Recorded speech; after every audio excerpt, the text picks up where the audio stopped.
Hello everyone, welcome back to my channel breathe and be. ఇవాళ మన topic వచ్చేసి 7 spiritual laws of సక్సెస్లో third law. అదేంటంటే law of karma or cause and effect. మరి ఈ లా of కర్మ లేదా కర్మ సిద్ధాంతాన్ని ఇది అనేది చాలా పెద్ద టాపిక్. సో ఇవాళ ఇందులో మెయిన్ కంటెంట్ ఏంటి, దీనిలో మెయిన్ ఎసెన్స్ ఏంటి అనేది చూద్దాం.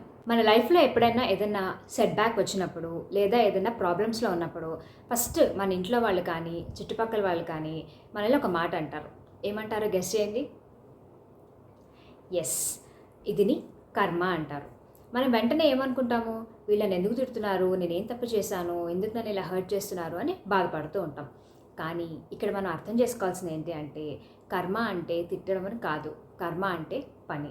మనకి తెలుగు గ్రామర్లో మనం చిన్నప్పుడు నేర్చుకునే ఉంటాం, కర్త కర్మ క్రియ అని.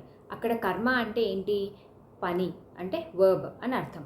సో సేమ్ అక్కడ ఎలా ఉందో మన నిజ జీవితంలో కూడా కర్మ అంటే పని అని అర్థం. What you so is what you reap. అంటే మనం ఏ విత్తనం అయితే వేస్తామో అదే పంట వస్తుంది. సే ఫర్ ఎగ్జాంపుల్, మనం వేప విత్తనం వేసి మామిడి పళ్ళు రావట్లేదేంటి లేదా జామకాయలు రావట్లేదేంటి అని అనుకుంటామా? అదేవిధంగా మన జీవితంలో కూడా ప్రతి కాజ్కి ఒక ఎఫెక్ట్ అనేది ఉంటుంది, ప్రతి కారణానికి ఒక ఫలితం అనేది ఉంటుంది. మరి మన జీవితంలో మనం ఈ కాజ్ని మార్చలేమా? డెఫినెట్గా మార్చవచ్చు. ఎలా అంటే, మనం 100% అవేర్నెస్ తోటి మనం చూస్ చేసుకునే ప్రతి పనిని అండ్ తీసుకునే డెసిషన్లో మనకి మనం 2 క్వశ్చన్స్ అడగాలి. ఫస్ట్ వచ్చేసి, ఈ పని చేయడం వల్ల మనకి కాన్సిక్వెన్సెస్ ఎలా ఉంటాయి, అంటే ఒక డెసిషన్ తీసుకున్న తర్వాత దాని పరిణామాలు ఎట్లా ఉంటాయి. రెండోది వచ్చేసి, దీనివల్ల నేను హ్యాపీగా ఉంటానా లేదా, అండ్ ఈ డెసిషన్ అనేది ఇంకెవరికన్నా ఎఫెక్ట్ ఇస్తుందా.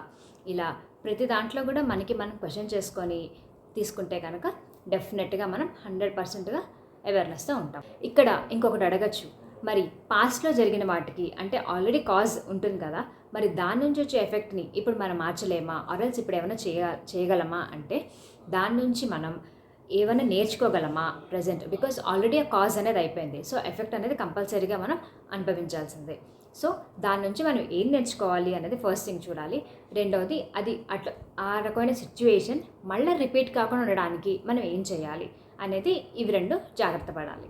ఈ విధంగా కాన్షియస్గా అవేర్నెస్ తోటి ప్రజెంట్ మూమెంట్లో ఉంటూ పని చేయడం వల్ల మనం హ్యాపీగా ఉండడమే కాకుండా ఎటువంటి కర్మబంధంలో కూడా మనం చిక్కుకోము. సో అదండి ఇవాళ topic, law of karma or cause and effect. మీ అందరికీ నచ్చింది అనుకుంటాను. నచ్చితే కనుక మర్చిపోకుండా లైక్ చేయండి, షేర్ చేయండి అండ్ కమెంట్ చేయండి. తిరిగి నెక్స్ట్ వీక్ 4th లాతో కలుద్దాం. Until then take care and bye by.